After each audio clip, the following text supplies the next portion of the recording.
over this argument, and therefore it always worked. In other words, he was able to get them to prevail, and therefore we're able to actually follow the calendar and have Shavuos fall out on the calendric date, not just on Sunday. Okay. So the Gemara asks, again, and what does that mean? Therefore, we don't say hespedim there. So the Gemara asks, what do you have to write? Why do you have to make a takana that we're not going to say any hespedim until the end of Yom Tov? Lema aramayid. Just say until the Mayid. The only relevant point over here is that from the beginning of the month until Yom Tov, there was no hespedim. Umayid Gufei, the actual Yom Tov itself of Pesach, Yom Tovu. It's Yom Tov. So what do you have to have a special Megillus Taanis to tell you there's no Espedim in Yom Tov? It's Yom Tov already. Umayid Gufei Yom Tovu. Vasar Amar Papa Kedamar Rav Lenitzrucha Ella Lesser Yaim Shalafana. It had to be. We needed to have it there to answer the date from beforehand. In other words, he's bringing back that we mentioned this with regard to the halachas of Rosh Chodesh. In other words, the reason why it has to be mentioned is because of Rapapa, because Amar Rapapa leNitzrucha Ela Lesser Yom Shalafanav, Hachanami leNitzrucha Ela Lesser Liyaim Shal Achra. We needed this in order to answer the day afterwards. In other words, we wanted to make sure, we needed to mention all those 8 days because we needed to include all the days, the day afterwards. Right? In other words, had we just gone up until, remember, mitmanya from the 8th day, ad soif ma'ada, if he would not have said until the end of Yom Tov, so then we would have just come to a hard stop when it came to Yom Tov, but then we would not have the day afterwards. So therefore, it needed to be included in Megillus Taanis that we don't say the Spedim throughout Yom Tov, even though Yom Tov itself warrants its own halachas. We would say not to say a hesped. We had to include that to include Isruchak, to include the day afterwards. So Gemara says, hold on a second. If you're telling me that we're going to include the day afterwards, Kiman, whom are we following when we say this? If you remember the Mishnah had a machlekes between the Tanakama and Rabbi Yossi. Kiman, Rabbi Yossi, the Amar, what does he say? He says, Bein lefanav, bein la'achrov. Anytime we have these days that we can't say a hesped, we can't fast, it always includes the day beforehand and the day afterwards. Kiman, Rabbi Yossi, the Amar, bein lefanav, bein la'achrov aser. So the Gemara said, and therefore, ihachi be'esrim v'tisha nami. If that was the case, that we're always including the day before and the day afterwards, you started too late. You're telling me from Rosh Chodesh, but the truth is, you should also include the 29th day. And we'll see why very soon. My area, to have a yom de mikame yom de mitukim tamida, typically to have a yom de basar esrin utmanya bay. Why do we have to say that that's going to be the day which comes beforehand? In other words, the day before Rosh Chodesh. Why can't we just say this is the day after the 28th of Adar? Now, what's the 28th of Adar? We're not familiar with any holiday on the 28th of Adar, and I think that this Gemara is just one of those Gemaras where it's striking how it hits us today on Hanukkah. Even though the Gemara is not talking about Hanukkah, it's a very strong, striking resemblance of Hanukkah. The Gemara explains, Tanya, where we learned in a Brisa in Rosh Hashanah, Be'esrim utmanya bay, in the 28th day of the month of Adar, asa besurta tavta liyudai. A very good piece of news showed up by the Yehudai, by the Jews. What was the good news? The lo yi'idun minay raisa. They're not going to be separated from the Torah. Why? Shapam achas, one time, nigzura gezerah al Yisrael. There was a terrible decree that was decreed against the Jewish people. Shelo ya'asku b'Torah. They're not allowed to learn Torah. V'shelo yamaylu b'neihem. They can't perform a bris milah on their children. V'sheyichalu shabbases. That they were obligated by law to violate the Shabbos, which is, a striking resemblance of Hanukkah. It's Hanukkah today. Now, this Gemara is not talking about Hanukkah. We'll see this is coming from the Malka Esterson. This is a Roman decree. In other words, there never was a shortage of times in the history of Klal Yisrael that our adversaries fell short of coming up with things to make our lives a little more difficult. But here, clearly, this is something which there was a gezerah from Malchus Roimi. The Romans, they instituted this gezerah, and these three gezerahs, which were very specifically relevant to Hanukkah as well, became batal on that day. So what happened? The Gemara says, what happened when they instituted this decree, when they put together this takana, that the Jews were obligated to, number one, they were not allowed to learn Torah.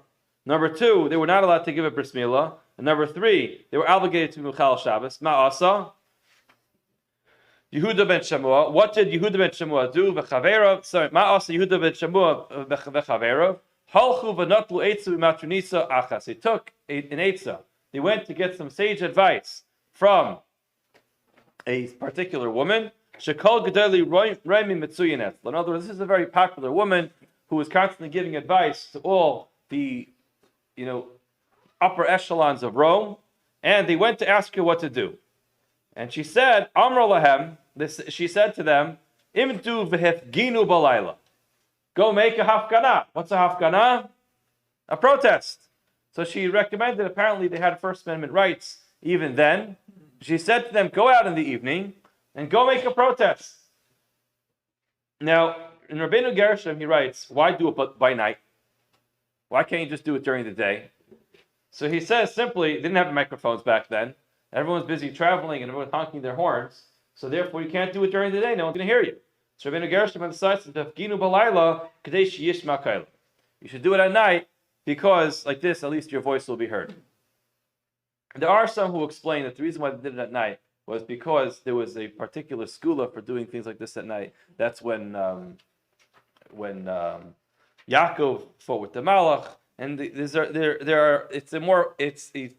a better time for our tefillos to be niskabel, to be heard at nighttime. And ultimately, here we see again, it's just important to point out that these three things constantly came under attack: learning Torah, bris milah, and Shabbos. Why? Because those are the three unique things about Jews. Of course, we have many unique things about us, but these are the things that clearly separate us from other nations. And nobody likes that there's anything special, anything particular about the Jews which make them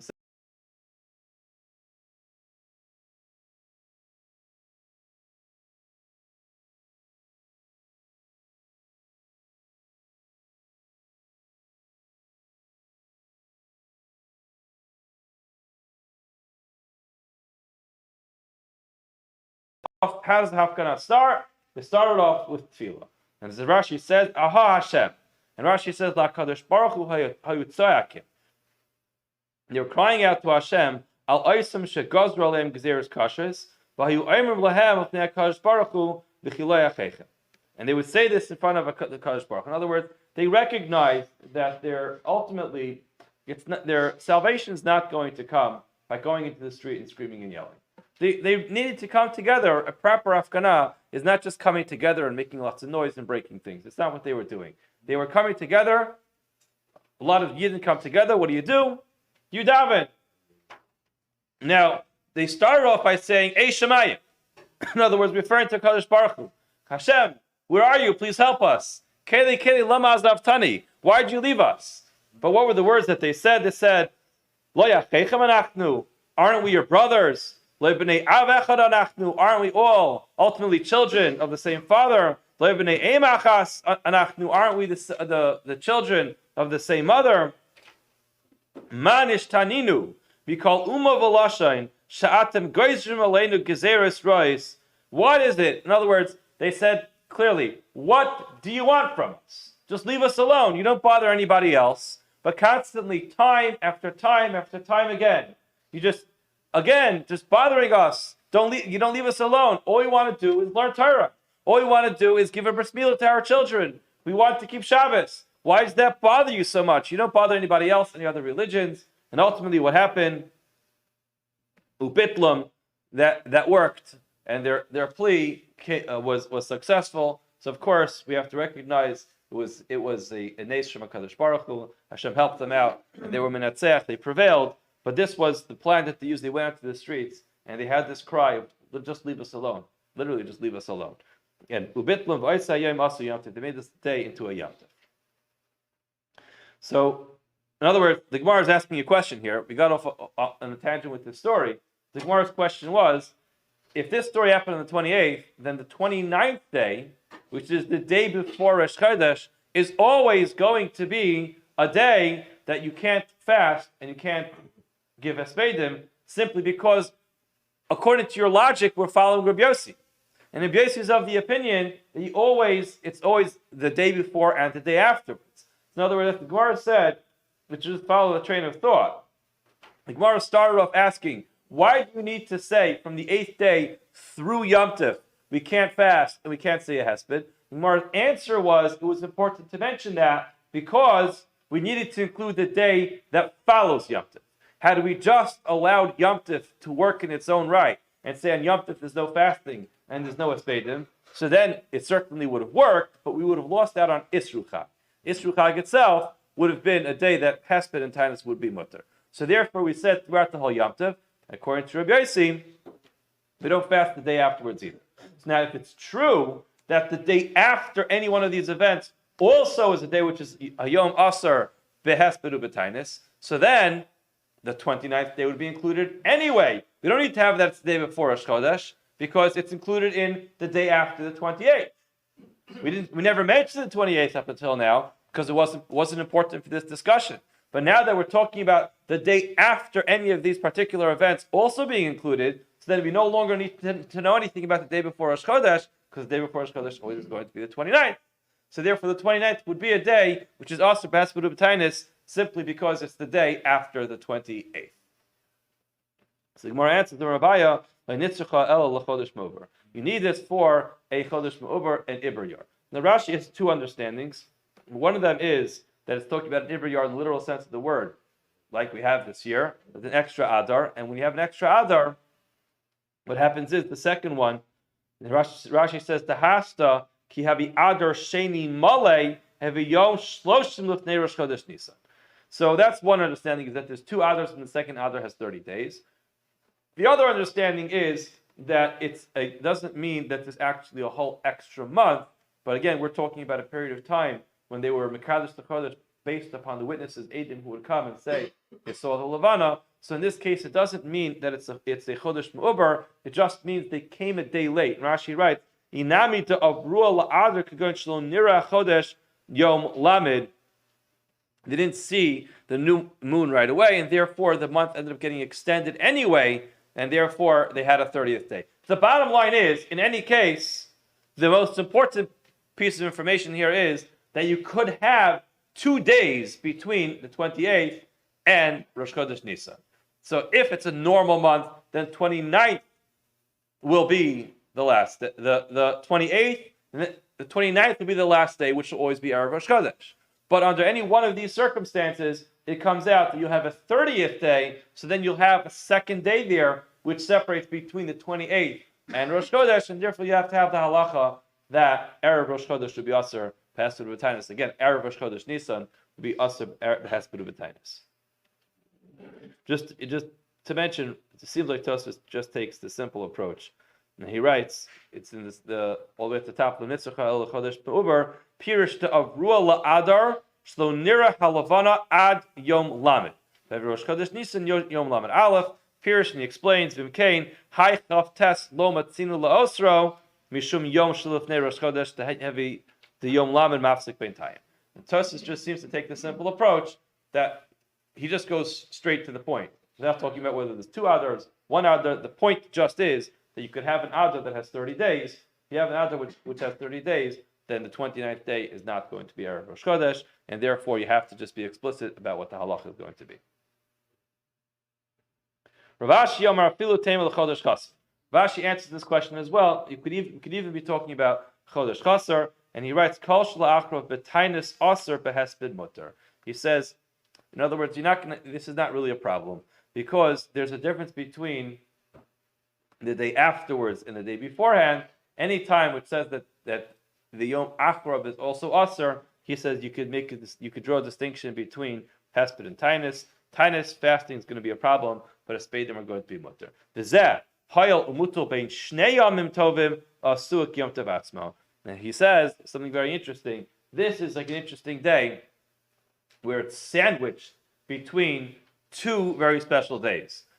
Yesterday was the 28th, which was a Yom Tov, because that was the day when the salvation came from this Roman decree where the Jews could not practice their religion freely. The next day is going to be Rosh Chodesh, where the story of the Korban Talmud came about. So you have this one day of the 29th sandwiched between. We don't want to just have like a regular day squished in between. We have a similar concept of this. It's called the Yom Miyuchas. It's not actually, Yom Miyuchas is not really Miyuchas for anything. What is it? Beginning of Sivan, you have Rosh Chodesh, then you have Shloshis Me'agbala. So you have that one day where it's nothing. So that's called the Yom HaMiyuchas. Right? Because you have the Shloshis Me'agbala before Shavuos, then you have Rosh Chodesh. There's that one day which is nothing. It's called the Yom HaMiyuchas. We don't want to have that day just as being nothing, like a one idle day sandwiched in between. What he's saying over here is, normally, any day which follows a day, it would be Asr Pehesped, it would be forbidden it would be Asr to fast, but it would be permissible to have a Hesped. This day is unique because it's sandwiched between Rosh Chodesh and this special time when ultimately we prevailed over the Tzedukim, and therefore, Asuk Yom Tov Atzmo, they actually treated it like Yom Tov itself. And therefore, Afilu Behesped, Nami Asr, and also became Asr with Hespedim, with eulogies. All right, Amar Mar, Mitmanya Bey, from the 8th day, Va'ad Sof Moada, Itosav Chaga Dishvua. We are able to ultimately prevail over the holiday of Shvuaya, of Shavuos. Lamispud, that we should not say Hespedim. So Lamali Lamemar Mitmanya Bey, why do we have to include the 8th day? Lema Mitisha Bey, Mitmanya Guf Bey Asar, Tehevele Yoma Ditukum Beit Mida. Day 8 gets doubled over. Because we said from Rosh Chodesh and through day 8, there's no Hespedim and no Taanis. In other words, that was a day, those days were written in Megillah's Taanis. Why? Because that was the period of time when we prevailed over the Tzedukim with regard to the Korban Talmud, and we were able to actually prove where the funds should come from. We know those funds we mentioned yesterday come only from the communal funds. The Tzedukim wanted to insist that it comes from a Yachid, and during that period of time, ultimately, we were Minatzeach, we prevailed over them, and we won. That includes day 8. And then we say from day 8 through the end of Yom Tov. So day 8 is covered on both sides. So why do you have to say both? So Lamali Lemeimar Mitmanya Bey, Lema Mitisha Bey, Utmanya Gufe Aser Devele Yoma Ditoka Beit Mida. The Gemara says, Kivan di Ilumikla, Milsa Ubatline Lisheva. What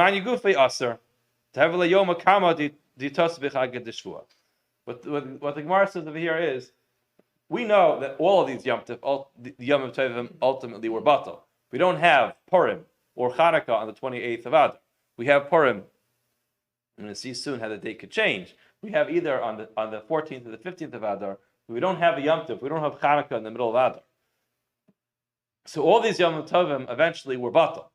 So the Gemara says, the reason why we had to mention the 8th day twice, because we were concerned that maybe one of these periods of time, one of these Yom Tovim, will ultimately become batal, and if that happens, we wanted to have the other side will still be there to protect the 8th day. So to make sure that the 8th day is covered on both sides, in case one of the Yom Tovim ultimately became batal, we mentioned it twice.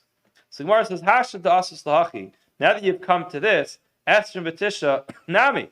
The 29th day also. Kivan to Ilu Mikla Milsa Ubatline Lester Mutmanya. What would happen if we're going to be Mevatel the 28th day? So Esther Matisha Gufayas Devila Yoma the Bekama Yoma Ditokim Tmida. That's why we have to have that day anyway. Like this will be the day before Rosh Chodesh. In other words, the original question that we asked about why do we have to have a special Erev Rosh Chodesh to include it? Why can't we just include it in the day after the 28th? Well, the answer will be because what's going to happen is if we're mevatel it, then we end up not having that Yom Tov, so therefore we include it on both sides. In other words, what's coming out over here is we recognize that these Yom Tovim were not necessarily established to be there always throughout the history of all the Jewish people. And therefore we recognize it's important to mention every single day, even though we may double up those days, and you may be redundant in having one day being included in two lists, but we have to recognize if we're going to be mevatel one of them, we want it to still be there within the other one. Itmar Chia bar Asi Amarav Halacha Kreb Yossi. How do we paskin? So again, just to see this machlokes inside of the Mishnah.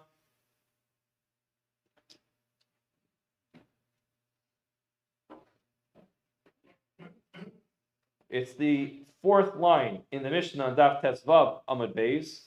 Kol hakasav v'megillas Taanis below the mispad behon. Sorry, below the mispad. The fun of aser la'akrov mutter. The day beforehand is aser. The day afterwards is going to be mutter. Rabbi Yossi Amar the fun of ula akrov aser. Rabbi Yossi says the day beforehand and the day afterward is also going to be aser. And again, lo l'sana l'fanav l'achrav mutter, yosiyam l'fanav aser l'achrav mutter. So here, how do we paskin? Says the Gemara, halacha kreb Yossi. Well, Shmuel Amar, Shmuel says halacha kreb Meir.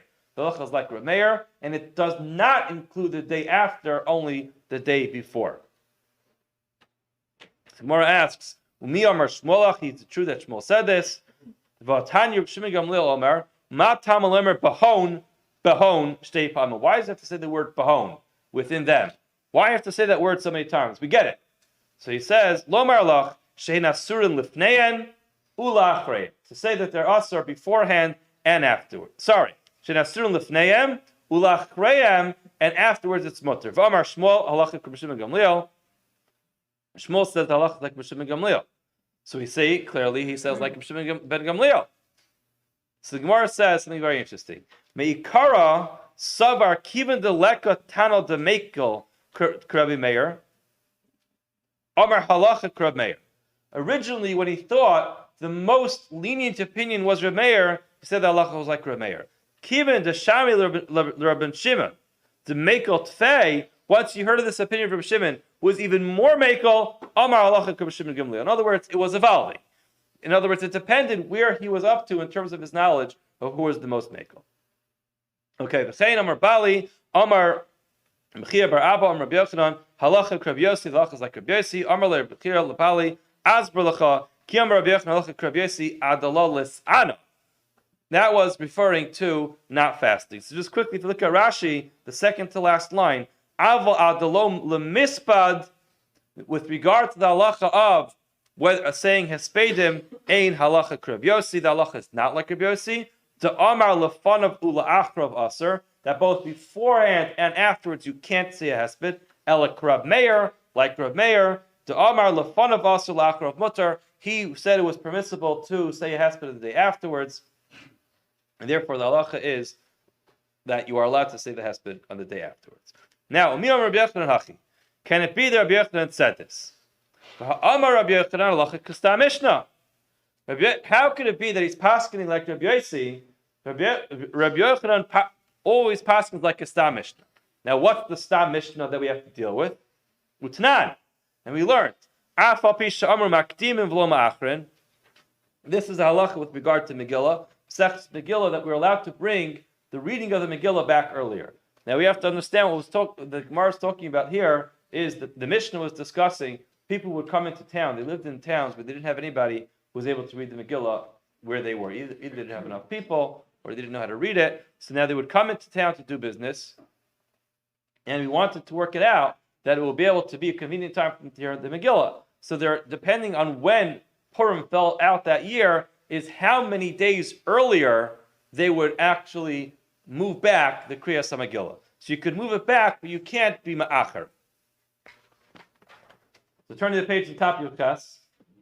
So even though it says makdim and v'lo ma'acher, you could be makdim, you could move the Kriyas Megillah back. So the top of your kas base, mutar and behespedu b'tainis, you're allowed to say hesped and tainis. So the Gemara is setting up a halach over here that there's going to be a day that you're going to move the Megillah back to, and that's going to be a day when you will read the Megillah, but the day is going to be permissible with hesped and tainis.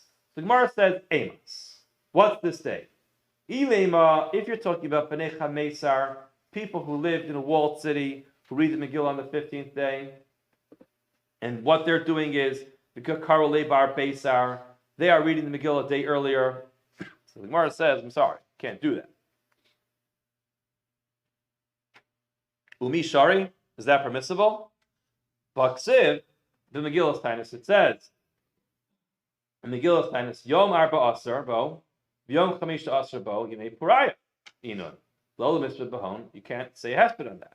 In other words, the halacha can't be true that somebody who is a B'nai Chamesa, who lives in a walled city, who should hear the Megillah on the 15th day, and hearing on the 14th day, that would be a day which is mutter behesped, because it's not.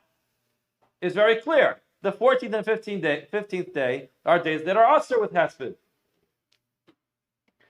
V'amarava lo nitzraka el lesar es shel ben zeh. Sorry, es shel zeh bazeh ves shel zeh bazeh. To say that there's an isser for a person who lives in a 15th place or a 14th place. In other words, both days, regardless of which one you're observing, are asr behesped u'b'tainis. So in other words, it can't be that there's a halacha that on the 14th day or on the 15th day it would be mutter behesped, that you're allowed to say the eulogy, because those days are objectively off limits for the hesped, because there's Megillah on both of those days. Vela b'nei Beitzar must be, we're talking about a person who lives outside of a walled city, and he reads Megillah on the 14th day, v'kakari Laib pleisar, and he is reading it on the 13th day. So again, if you look at Rashi, v'kakari b'yud gimel, kegon shechal yud dalid b'gimel b'Shabbos, the 14th day fell out on Tuesday, so now he comes to work, he comes into the city the day before, so therefore makdimin liyom haknisa. We move it back, we move it one day back in order to accommodate the people who are coming in for the Yom HaKnisa for the marketplace the day earlier. Gemara says it can't be that you're going to allow Hespedim on that day. Yom Niknarhu. That's Yom Niknar. We'll see soon what Yom Niknar is. Ve'ela b'nei Arbeisar. It must be if the person of the 14th day, Kakar Laib Treisar. He's reading it on the 12th day. Now how does that work out? You look at Rashi, B'nei Yudalad v'Karl B'Yud Beis, Shechal Yudalad B'Revi, Purim of the 14th fell out on Wednesday, Revi b'Shabbos, V'Kdimu L'Yom HaKnisa Dainu Yud Beis. So again, the 14th falls out on Wednesday, so you move it all the way back to the 12th on Monday. Gemara says you can't do that day either, because that's Yom Taanis. It's another holiday of Yom Taanis. Again, we'll see what that is very soon. Elav dekarole b'chadesar. It must be, this is one of those cases where you're actually reading it on the 11th, which is the week before. The Katani, and we learned mutter behesped u'b'tainis. So the Gemara says, and it says it's mutter behesped u'b'tainis. The Gemara says, lo, v'nei arbeitzar v'kakarle b'treisar. It must. That's not the day. In other words, this would be the Stam Mishnah. That would be the problem that goes not like the opinion that we mentioned earlier, which said that it would be Aser on the Yom Shalafan of Rabbi Yossi. In other words, Rabbi Aharon was one who said the halach is like Rabbi Yossi, but we have a Stam Mishnah that says not like that it's actually mutter. In other words, it says clearly it's mutter behesped u'b'tainis, and that's the day beforehand, not like Rabbi Yossi. Gemara says lo b'nei our basar. It must be talking about it was people of the 14th. In other words, they live in a city where they read the Megillah on the 14th. The kakarle b'treisar, they're reading it on the 12th. You're telling me what's the problem? That's already Yom Taanis. Yom Taanis gufei betuli batla. This is again, we mentioned earlier, they were mevatel Yom Taanis. We'll see again what the Gemara is going to tell us exactly what this holiday of Yom Taanis is. Why were they mevatel Yom Taanis? Gemara says, Hayil v'nergu by Shemaya v'achya Apa. Shemaya and his brother Achya were killed on that day. Now, who were these two people, Shemaya and his brother? We don't know. If you look at Rashi says Shemaya v'Achya Chasidim hayu v'loy pirish miheim. They were very pious and special Jews, and they were killed on those days. When we see Chasidim hayu, it doesn't mean that they had long payas and they wore a rekel on Shabbos. means that they were very special people. They lived their lives Lipman Mishur Sadin. They went beyond the letter of the law to serve the Kadosh Baruch Hu. And again, the historical context of this must have been lost. We don't know who they were. We just know their names. Because they died, they were killed on those days, we decided to uproot the holiday. In other words, the holiday that was warranted because of the story of Taanis ultimately was uprooted because of the terrible tragedy that day. Kihad Amar of Nachman, Gazar, Tanisa, Betresar, they made a Taanis on Tresar, the 12th day. Amrle, the Rabbanan said to him, Yom Tarainisu. It's Yom Taranis, you can't make a Taanis on this day. Amrlahu, Yom Taranis, Gufa, Betuli, Batluo, Hayel, Benergu, Bashmayev, Afya, Afya. Because Shmaya and his brother Achel were killed on that day, they decided to uproot the holiday of Yom Taranis. Gemara says, "V'tepekle tehevele Yom Shlifnei Niknar." Why don't we say it's the day before Yom Niknar? In other words, it's Yom Niknar also. Gemara says, "Ravashi hashta iu kufe batlu v'shum Yom Niknar nikab nigzar." They were mevatel the whole thing, so they're going to go ahead and put it back in there because it's the day before. In other words, they're mevatel the whole.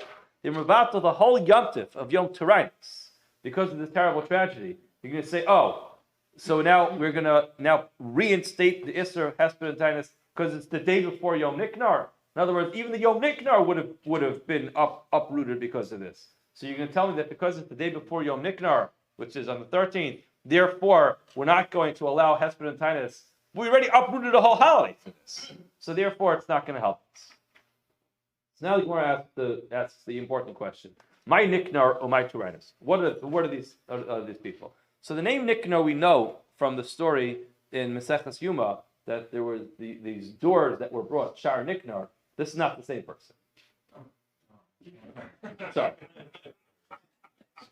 The Tanya, where it says Niknar Echad mi'Afrache Yevanim. He was one of the Greek officers. Again, Yevanim on Hanukkah. So he was Echad mi'Afrache Yevanim Haya u'b'chal yoyim v'yoyim. He had this obsession. Every single day, he would go out and do the same thing. Hayamein yada al Yehudim Yishlayim, he would stretch out his hands on Yehudim Yishlayim. V'omer emasai tipol biyadi v'armasen. When will I ultimately trample on these Jewish people? In other words, he was a tyrant who literally every single day harassed the Jewish people, and he was waiting for that day to finally take over and swallow up and trample over the Jewish people. And I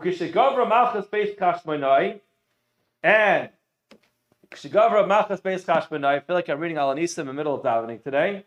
When the Beis Kashmanai ultimately were successful and they prevailed, the Nitzcham Katzitzu Bahonos Yodav Raglav, they cut off his thumbs and his big toe. The Talom Bashari Yushalayim, they finally took this tyrant and he hung him on the gates of Yushalayim. Amru Peshayim Adabra Begaiva, this mouth that spoke with such arrogance, V'yadayim Shayim Manifes Yushalayim, these hands that he would stretch out over Yushalayim, Kas Behem Nakama, he's finally getting what he deserved. So again, this guy who literally harassed the Jews day in and day out, finally when the Chashmonayim were Menatzech and they prevailed, they finally just gave him what he deserved, and they made a Yom Tov out of that. That was the Yom Niknar. Okay, so my Taanis, who's this person Taanis?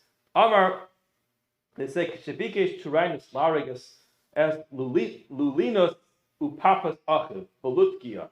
He wanted to kill these two people. Now, again, this story is not so clear exactly what happened, but Rashi tells us that it's in Rashi Belutgia. There's a period in the middle. Rashi says, "V'yesham shenergu al bito shel melech shenimtzas haruga."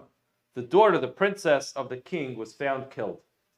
But Amru, and people said, of course, who's responsible? Who else? The Jews. And who else would be responsible for someone who died? Amru haYehudim hargua. The Jews killed her. The Gazru gezerah al Saneim Shal Yisrael. They made a gezerah that they're going to wipe out all the Jews. So v'amdu elu upadu es Yisrael amru anu haragnuha. We are the ones who killed her. V'harag namelach elu bilvad. These two were killed. So we'll hear the story about them in a minute. This actually is a famous tshuva from Moshe. Moshe discusses: is it mutter to do that? They didn't kill. You know, a Lulinus and Papas Achiv. They didn't kill it, but they realized that if they are going to stand up and take the hit, then all the rest of Klal Yisrael will be saved. So it's a very interesting and fascinating discussion. was that mutter to do? And Moshe discussed this in a very long tshuva. But ultimately, Amar Lahem, he said to them, if you are from the same nation as Hanani, Mishael, and Azariah, in other words, let's see what your God can do to protect you from me. In other words, I'm about to kill you. So if you guys really think so much of yourselves, let's see what's going to happen. In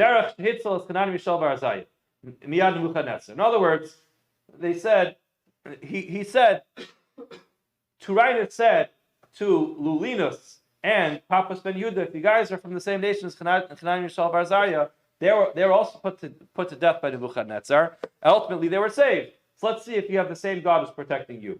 Amru lo, they said to him, Hanani, Mishael, Azariah, tzadikim gemurim hayu. First of all, we are not on the same level as Hanani, Mishael, Azariah.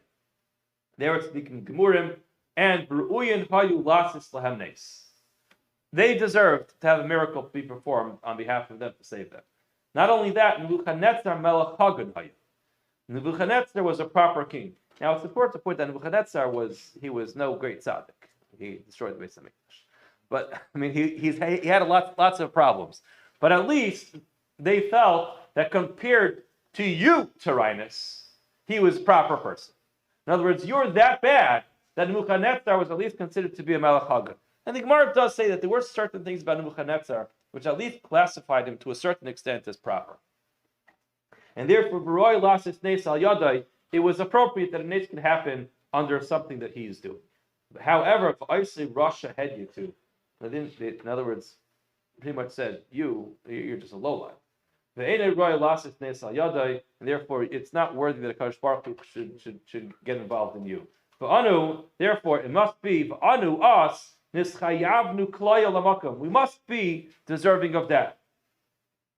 If you're not going to kill us, there are plenty of ways that Kadosh Baruch Hu can get us. There's no shortage of bears and lions that can come attack us. So therefore, Ella Loma Sarno Kadosh Baruch Hu biyadcha Ella sh'asid lifra damenu miyadcha. In other words, they said to him, you know what? It must be that we're deserving of this. In just some context, realize when I'm mentioning this thing about whether it was much for them to stand up to have themselves saved, they were going to be killed anyway, because the Gzeir was to kill everybody. So now they understood that they were going to be killed. So they said to Tyrannus, listen, we must deserve this for some reason. We don't know exactly why, but we deserve it. And therefore, we have to make sure that we can't put ourselves to the test of Hanani, Mishael, Azariah, because we must deserve it. If it won't be you who will kill us, it will be a lion, it will be a bear, it will be something else who will come attack us. Why is it that you have the schus to kill us? The reason why you have the schus to kill us is she'asid para dimenum yadcha. Kadosh Baruch Hu will take revenge over you. Afal pikein hargan. Nevertheless, with all his gaiva, all his arrogance, he went and he killed them. Miyad, hargan miyad. Amru, they said, Leizazu misham. They didn't leave this place. Achabo diufli miromi, a Roman general came. Upatsu asmocho begzir. They took wood bats and they whacked him over the head and busted his brain. Literally, they busted his brain. That's what Gemara says. So, in other words, he wasn't deserving that a miracle should happen under his watch. Why was it that under his watch he had the terrible opportunity to kill these tzaddikim? Why? Because he deserved to be punished himself, and therefore he had to be set up. Let's just finish quickly. The Mishnah taught us, and it goes in Taanis. We don't set up the Taanis. Al Tzivu b'Tchilas Kamishi, and goes in Taanis Rosh Chodashim. We don't start on Rosh Chodesh. You always start on the Monday or the Thursday. V'kama heavy askala. What's considered a starting?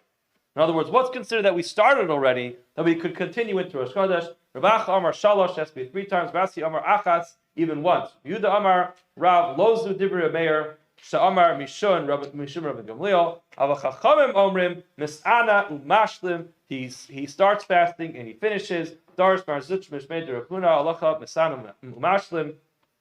That indeed they do start fasting and they finish until Chashecha, until the evening, until the end. How do you say the Taanis Ketzad? Tomorrow we will start the third parak. Have a wonderful day, and I pray that Shabbos.